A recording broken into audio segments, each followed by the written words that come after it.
state of Pennsylvania has new animal cruelty laws in place, and we thought where better to find out more information, a man who is an expert in the subject matter, who deals with dogs each and every day. It is Tom Connors. He's the mayor of Weatherly. He's also the director of the Carbon County Animal Shelter.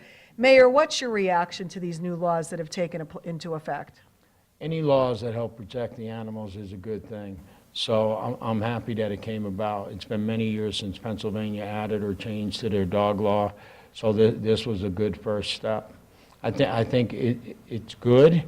I think it could have been better. I think they could have added a few things all at the same time and made it better. It almost seems like they kind of rushed to do a good thing when they could have taken their time to make a great thing.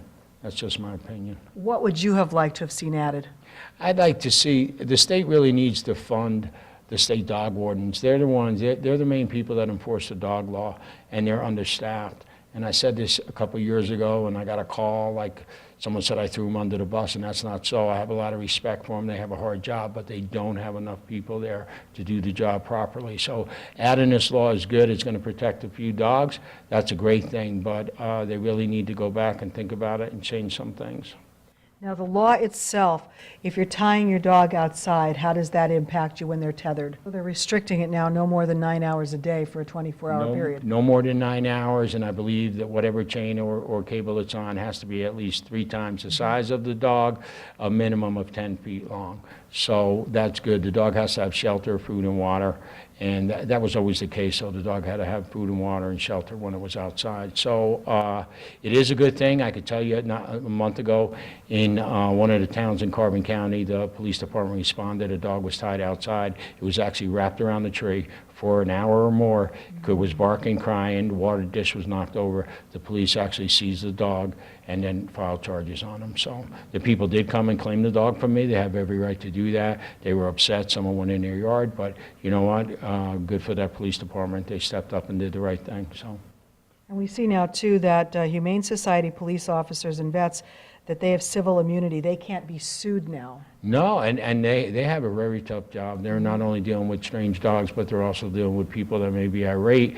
You're going to give them a fine for being cruel to their dog, or take away their dog, or seize their dog, and some people take that very serious. And it's a dangerous job, and I think people don't realize that so much, but good for them. I'm glad they have that protection, because they're all in it to help the animals, and they deserve any breaks they can get.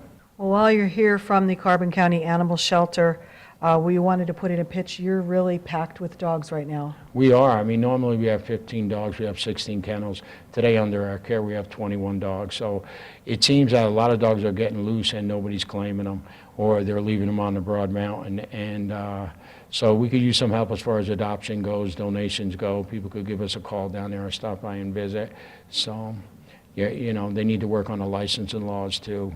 When a dog comes into a shelter and someone claims it, it should have a license on it before it leaves. And I think that's something that could have been added to this bill.